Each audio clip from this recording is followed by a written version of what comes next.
वालेकुम, welcome to learning hub channel. आज हम इंग्लिश का देख लेते हैं थोड़ा।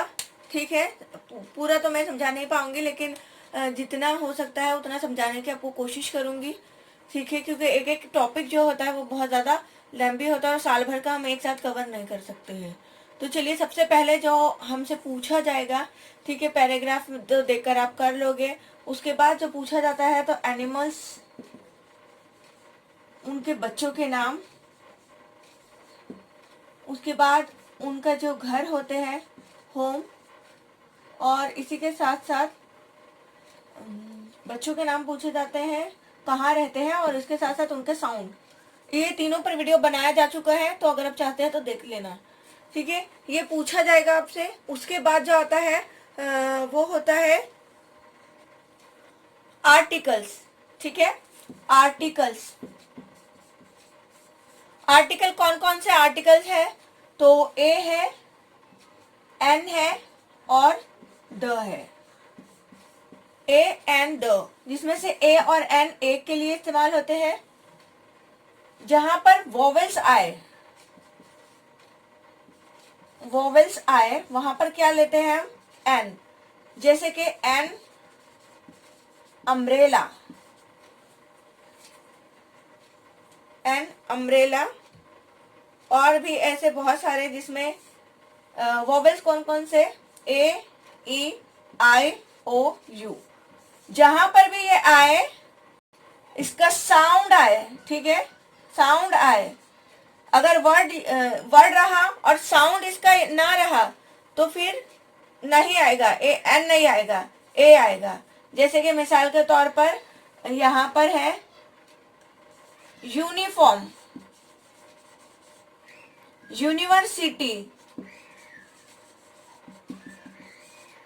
यू यू वर्ड, इसका जो साउंड है वो यू निकल रहा है यहाँ पे, तो यहाँ पर एन नहीं आएगा।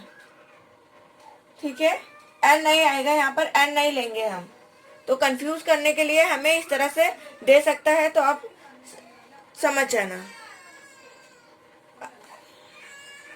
इसी तरह से अ यूनिक,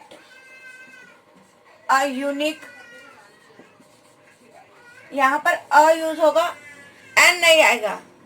ये वॉवेल साउंड, वॉवेल वर्ड है यू, लेकिन यहाँ पर ये साउंड वॉवेल नहीं रिप्रेजेंट कर रहा है, इसके लिए यहाँ पर ए लिखेंगे हम, एन नहीं लिखेंगे। तो इस बात का ध्यान रखना। उसके बाद और हम देख लेते हैं, इसी के साथ देख लेते हैं कि हम द का यूज कहाँ कहाँ करते हैं। तो द का यूज किसी भी सिफत से पहले, जैसे कि द पुअर पर्सन, यहाँ पर बताएगी ये सिफत के गरीब। ठीक है, तो इस तरह से जब सिफत आएगी तो सिफत से पहले किस चीज का यूज करेंगे हम? द आर्टिकल का यूज करेंगे। उसी तरह से मुकद्दस किताबों से पहले, जैसे कि द कुरान है, द बाइबल है, द जो भी है, रामायण है। उसके बाद अदद तरतीबी, जैसे कि फर्स्ट, सेकेंड, थर्ड, तो द फर्स्ट, द सेकेंड, इस तरह से यूज होगा। उसके बाद किसी खास चीज या शख्स की तरफ इशारा करने के लिए। ठीक है, और उसके बाद सुपरलेटिव डिग्री में द बेस्ट, जिसमें एस टी आएगा। ठीक है, और इसी के साथ साथ अगर कोई समंदरों के नाम है तो उसमें भी द यूज होगा। तो आई होप कि आपको समझ में आ रहा है। अगर इस तरह की चीजें आए पेपर में तो आप क्या लिख के आओगे? खाली जगह में आपको खाली जगह दे दी जाएंगी। इस तरह से एक सेंटेंस रहेगा, सेंटेंस के बीच में आपको फिल करना रहेगा। तो आप अगर ऐसे कुछ आता है, कोई खास चीज का नाम आता है, मुकद्दस किताब का नाम आता है, या कोई सिफत आती है, तो तब आप द फिल करके आओगे। अब वो चीजें देख लेते हैं जहां पर द का यूज नहीं होगा। तो आर्टिकल का यूज कब नहीं होगा? तो इसमें खास से पहले। ठीक है, जैसे कि the Calcutta, a Calcutta, a Aurangabad, a Mumbai, the Mumbai, ऐसे नहीं बोलेंगे। ठीक है, इसमें खास से पहले यूज नहीं होगा आर्टिकल का। जुबानों के पहले, जैसे कि कभी सुना है आपने द हिंदी, द उर्दू, ऐसा बोला गया? नहीं, Hindi is a first language, second language, इस तरह से कहा जाता है। उससे पहले भी मटेरियल नाउन से पहले भी, जैसे कि गोल्ड है, कॉटन है, टोबैको है, तो उसके पहले भी नहीं लगेगा कोई भी आर्टिकल। इसमें आम से पहले, जैसे कि मैन वगैरह, तो इससे पहले भी कोई भी आर्टिकल यूज नहीं होगा। ना आ आएगा, ना एन आएगा, और ना ही द आएगा। कोई भी आर्टिकल यूज नहीं होगा। तो आई होप कि आप समझ गए होंगे। इसके बाद हम देख लेते हैं जो फिगर स्पीच आती है पेपर में। तो फिगर ऑफ स्पीच इसमें ज्यादातर पूछी जाती है सिमिले। सिमिले में क्या किया जाता है, किसी चीज को दूसरी चीज से मुशाबे दिया जाता है, मुशाबा बताया जाता है, यानी इसकी तरह, उसके जैसा या उसकी तरह। कैसे? इसकी मिसाल है कि Rashid is as strong as lion. Rashid is strong as lion. Rashid क्या है? राशिद स्ट्रॉन्ग है, किसकी तरह? लायन की तरह। ठीक है, राशिद को किसके जैसा बताया गया है? लायन की तरह। राशिद को, सॉरी स्ट्रॉन्ग है, राशिद को लायन की तरह बताया गया है। तो इसमें क्या यूज होता है, जो भी वर्ड आएगा इसमें एज यूज होगा, एज यूज होगा या लाइक यूज होगा। अगर एज या लाइक दोनों में से कोई आया तो वो सिमिलर रहेगा। ठीक है, सिंपल, इसको इस तरह से पहचान लेना आप। उसके बाद देख लेते हैं हम मेटाफर। ठीक है, तो मेटाफर सिमिले की तरह ही होता है, लेकिन सिमिले में हम क्या करते हैं, उसकी तरह बताते हैं, उसके जैसा बताते हैं। और मेटाफर में क्या करते हैं, उसे वही बना देते हैं। जैसे कि हमने कहा था पहले कि राम शेर की तरह है, शेर के जैसा है। यहां पर हम बना देंगे कि राम शेर ही है। ठीक है, इसका एग्जाम्पल देख लेते हैं। The camel is the ship of the dessert. जो कैमल होता है तो वो क्या होता है, रेगिस्तान का जहाज होता है। तो क्या सच्ची में वो जहाज बन जाएगा? नहीं, बल्कि ऐसा जुमले में खूबसूरती पैदा करने के लिए कहा जाता है। तो इसमें सिमिले में लाइक और एज यूज होता है, इसमें लाइक और एज यूज नहीं होता है। पर्सोनिफिकेशन। पर्सोनिफिकेशन में क्या होता है कि किसी भी बेजान चीज को जानदार की तरह बताया जाता है। जैसे कि जमीन बड़ी प्यासी है। क्या जमीन को प्यास लगती है? नहीं लगती है, लेकिन उसे जानदार की तरह बताया जा रहा है कि जमीन प्यासी है। और एक एग्जाम्पल है द हिल्स रिजॉइसेस, कि जो पहाड़ियां हैं वो खुशियां मना रही है। क्या पहाड़ियां खुशियां मना सकती है? नहीं, लेकिन उसको जानदार की तरह बता रहा है कि द हिल्स रिजॉइसेस। उसके बाद एंटीथेसिस। शायर अपने इसमें दो मुतजाद अल्फाज इस्तेमाल करता है, जैसे कि मैन प्रपोज, गॉड डिस्पोजेस। ठीक है, उसके बाद है एलिट्रेशन। एलिट्रेशन में क्या होता है, रिपीट की जाती है। जैसे कि वो कभी खुशी कभी गम में है ना, चंदू की चाची ने चंदू की चाची, चंदू के चाचा ने चंदू की चाची को, वो वाला। तो उस तरह उसमें चो चो चो चो जिस तरह से रिपीट हो रहा था, तो इस तरह से रिपीटेशन होता है, वो क्या कहलाएगा, एलिट्रेशन कहलाएगा। तो बस सिमिले ध्यान में रखना। ठीक है, मेटाफर, सिमिले, ये ज्यादातर पूछे जाते हैं। तो चलिए आगे बढ़ते हैं, हम एक्टिव और पैसिव वॉइस लेते हैं। तो एक्टिव और पैसिव वॉइस, एक्टिव और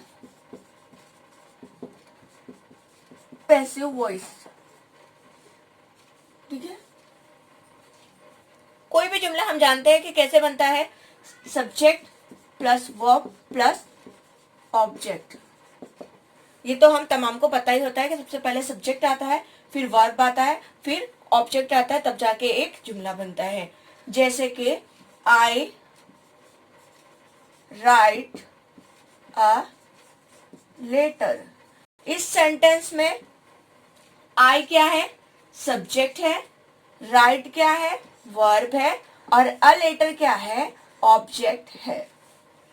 तो एक्टिव वॉइस और पैसिव वॉइस में क्या, सॉरी, पैसिव वॉइस बनाते टाइम क्या किया जाता है कि जो सब्जेक्ट ऑब्जेक्ट रहता है उसको सब्जेक्ट की जगह पे डाल लिया जाता है, और वर्ब को बीच में ही रखा जाता है, और जो सब्जेक्ट रहता है उसको ऑब्जेक्ट की जगह पर ला लिया जाता है। मिसाल के तौर पर यही, इसको ही हम बनाते हैं।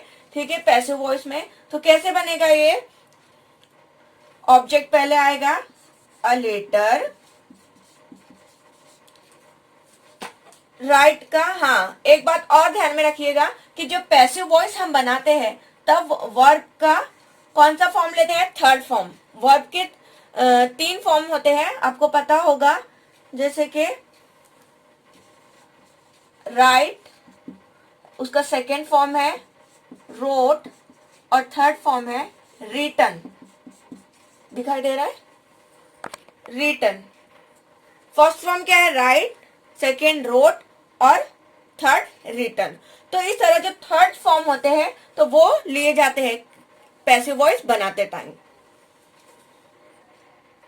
तो यहां पर भी हमें क्या करना होगा, थर्ड फॉर्म लेना होगा। राइट का थर्ड फॉर्म क्या है, रिटन है। तो कैसा बनेगा हमारा सेंटेंस, अ लेटर रिटन। क्या किया हमने, ऑब्जेक्ट को पहले ले लिया, वर्ब को बीच में रखा, अब इसमें बाय लगाते हैं। बाय, आई का क्या हो जाएगा यहाँ पर, मी। आई का क्या हो जाएगा, मी। कुछ चेंजेस होते हैं एक्टिव से पैसिव वॉइस बनाते टाइम, तो उनका भी ध्यान रखना चाहिए। आई का क्या हो जाएगा, मी हो जाएगा। अब ये तो था सिंपल सेंटेंस, लेकिन अगर कंटिन्यूअस में आए तब आप क्या करेंगे। और ज्यादातर कंटिन्यूअस में ही पूछे गए हैं हमसे सवालात। प्रीवियस ईयर्स के क्वेश्चन उठा के देखेंगे तो कंटिन्यूअस में ज्यादा क्वेश्चन पूछे गए हैं, तो मैं वो क्वेश्चन भी आपको यहाँ करवाती हूँ अभी। तो अगर कंटिन्यूअस में आए तो तब आप क्या करेंगे, जैसे कि कंटिन्यूअस में कंटिन्यू क्या, काम जारी है। I am playing, I am writing, writing यानी कि लिख रही हूं। आई एम टीचिंग, मैं अभी आपको क्या कर रही हूं, पढ़ा रही हूं। तो काम जारी है, उसको क्या बोलते हैं, कंटिन्यूअस टेंस। ठीक है, सेंटेंस लिखती हूं मैं, I am writing a letter. यहां पर क्या है, ING आएगा, और जहां पर भी ING आया तब आपको ऑप्शन, चारों ऑप्शन में क्या ढूंढना है, चारों ऑप्शन में आपको ढूंढना है बीइंग। जिस भी ऑप्शन में बीइंग आ गया वही आपका आंसर रहेगा। ये बात गांठ बांध ले आप कि यही उसका आंसर होगा। लेकिन इसके साथ साथ हमें और क्या देखना है, इसके साथ साथ हमें और ये देखना है कि जो वर्ब है तो इसका थर्ड फॉर्म आए, थर्ड फॉर्म। ठीक है, थर्ड फॉर्म आना चाहिए इसके साथ, वरना 2 बीइंग दे देगा, एक में फर्स्ट फॉर्म दे देगा और एक में थर्ड फॉर्म दे देगा। तो आप फर्स्ट फॉर्म वाला मत चूज करना, थर्ड फॉर्म वाला चूज करना। पैसिव वॉइस में, पैसिव वॉइस बनाते टाइम क्या हो जाएगा, थर्ड फॉर्म आएगा। पैसिव वॉइस में थर्ड फॉर्म रहेगा ही रहेगा। ठीक है, तो ये बात भी आप समझ लीजिए। तो देखिए ये प्रीवियस ईयर का क्वेश्चन है, शायद 2018 का है। हाँ, 2018 का ही है।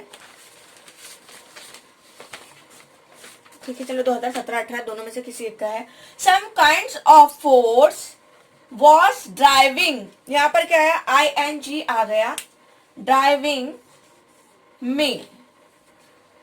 Some kinds of force was driving me. तो ये 2 ऑप्शन, 4 ऑप्शन मैंने नहीं लिखे हैं, 2 ही लिखे हैं जिसमें बीइंग आया। मैंने आपको बताया था कि बीइंग आएगा, तो अब कौन सा आंसर करेक्ट रहेगा। तो यहां पर दिया हुआ है, I am being drived by some kinds of force, I was being drived by some kinds of force. Drive का ड्राइव, ड्राइव। ठीक है, तो यहां पर क्या था, यहां पर था वॉज, तो ये कौन सा है, वॉज ढूंढना है, वॉज भी देखना है। ठीक है, वॉज, यहां पर वॉज आया इसलिए ये करेक्ट आंसर रहेगा। अगर एम होता, प्रेजेंट का होता तो एम होता, पास्ट का है तो वॉज आएगा। तो आई होप कि आप समझ गए होंगे। इसी के साथ साथ इसके और भी कुछ रूल्स होते हैं, तो तमाम रूल्स और रेगुलेशन तो नहीं समझा सकते इतने कम टाइम में, ये रिवीजन टाइम है। तो ये याद रखना आप, आईएनजी जहां भी आएगा तब बीइंग लगा देना, और बीइंग में भी जो भी इसके साथ हेल्पिंग वर्ब यूज हुआ है तो वो देखकर लिख देना। उसके बाद हम देख लेते हैं direct and indirect speech.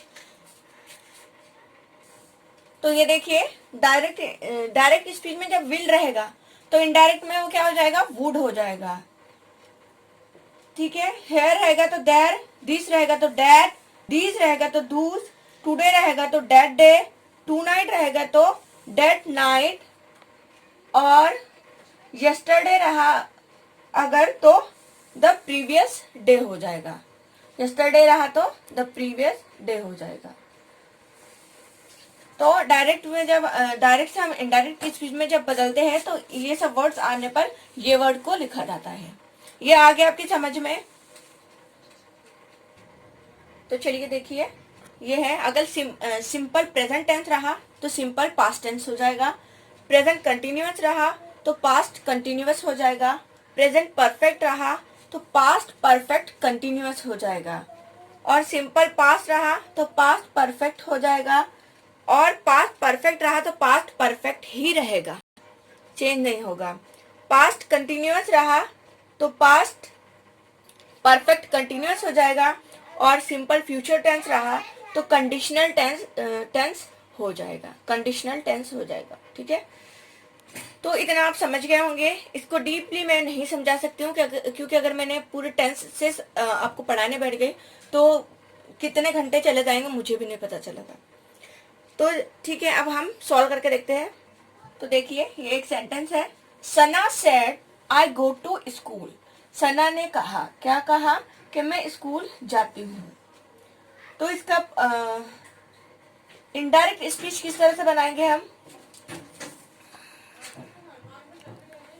Indirect speech में बनाने के लिए हम सना सैड का सैड ही लिख देंगे। अब यहाँ पे आज क्यों ने लिखा, क्योंकि इसके आगे ऑब्जेक्ट नहीं है। अगर ऑब्जेक्ट होता है इसके आगे तो फिर हम आज लिखते, लेकिन यहाँ पर ऑब्जेक्ट नहीं है, इसलिए क्या, सना सैड का सैड ही आएगा।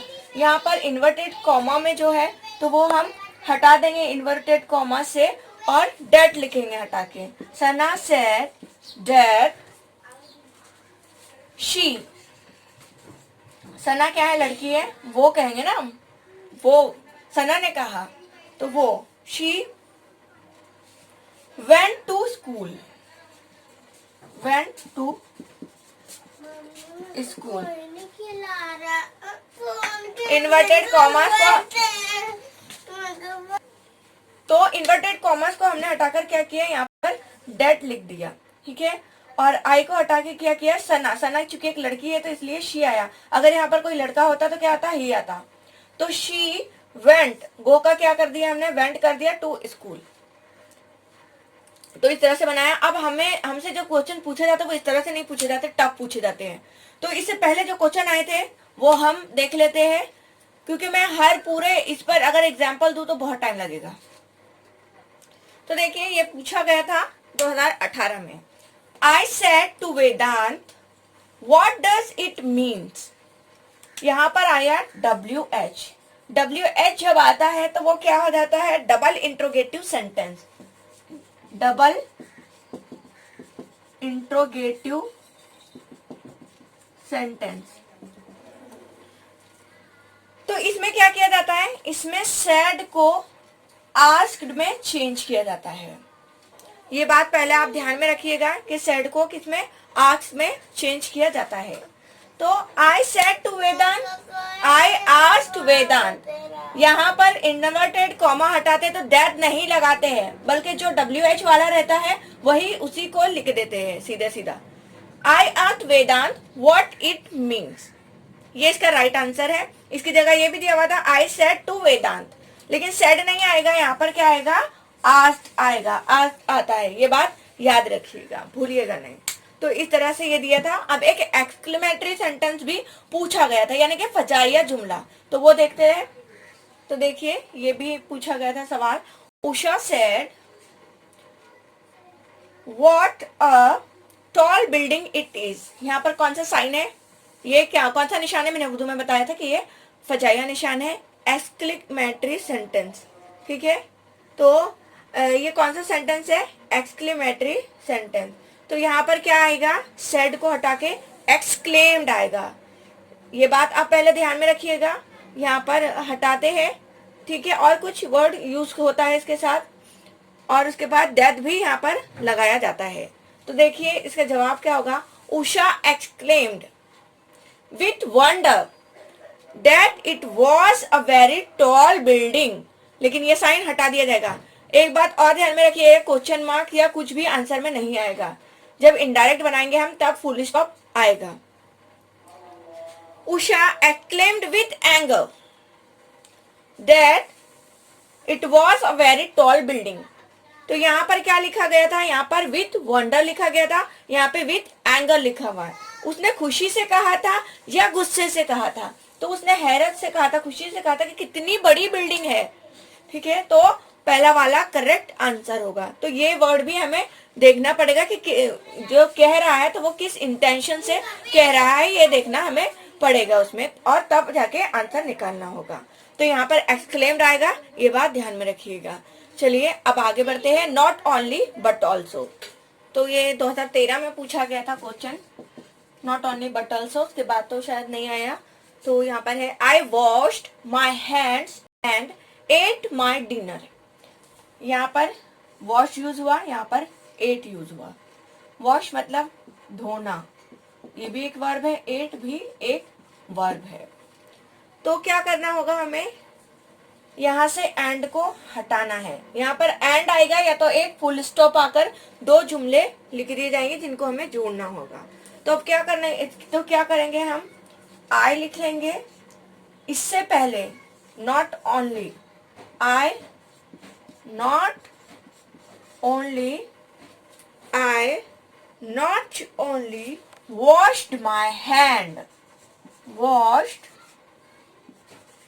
My hands. अब यहां से हम क्या करेंगे? जो एंड है उसको रिमूव करके बट ऑल्सो लगाएंगे। But also eight my dinner, eight my dinner, ठीक है। और कुछ एग्जाम्पल्स बताऊं क्या मैं आपको? ठीक है, मैं और कुछ एग्जाम्पल्स ले लेती हूँ और आपको अच्छे से समझाती हूँ ताकि क्लियर हो जाए। सॉल्व करेंगे हम तो आपको क्लियर हो जाएगा कि कहाँ क्या लिखना है। तो ये देखिए, हिज पीपल वेर गुड, यहाँ पे फुल स्टॉप आ गया।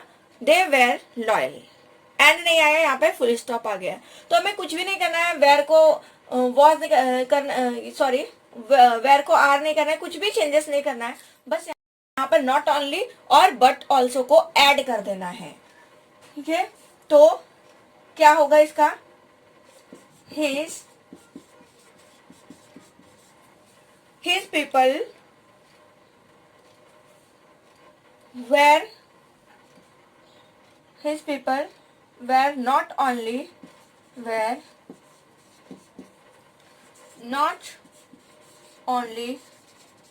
good, और चूंकि वेर डबल आ जाएगा तो इसको हम हटा देंगे। Not only good but also loyal. कितना इजी है, बहुत इजी रहता है। तो अगर आप थोड़ा सा समझ ले कि कहाँ पर लगाना है तो आपको एक नंबर इजीली मिल सकता है। तो देखिए, यूज टू का भी सेंटेंस आया था 2013 में। यूज टू वाला सेंटेंस बनाओ, इस तरह से आपसे कहा जाएगा। तो ये है 2013 का question. Rishikesh would find a better job, इस तरह से दिया हुआ था, 4 ऑप्शन दिए हुए थे। तो अब हमें क्या करना है? तो हमें कुछ भी चेंजेस नहीं करना है जुमले में। बस जुमले में जो ये वुड आया है, ये वुड को हटा देना है और वुड को हटाकर यूज टू लिख देना है। So simple. तो क्या हो जाएगा? ऋषिकेश वुड को हटा के use to, Rishikesh use to find a better job. तो क्या करना है यूज टू में, याद रखिएगा यूज टू में वुड हटाना है और यूज टू को लगाना है। तो आई होप क्या ये आपको काम में आने वाली चीजें हैं और आपको कुछ तो समझ में आया होगा या 1-2 नंबर का तो फायदा होगा ही इस वीडियो से। Thanks for watching this video और दुआ में याद रखिए, अच्छे से पेपर दीजिए, पेपर के जो क्वेश्चंस है उसको अच्छे से पढ़ना कि क्या पूछा गया है, और जो इंग्लिश है तो उसमें साइन का ख्याल रखना, थोड़ा क्वेश्चन मार्क वगैरह, ठीक है, ये सब देख कर ही आंसर टिक करना, इससे भी हमारे 1-1 मार्क्स घट जाते हैं। थैंक्स अगेन, अल्लाह हाफिज।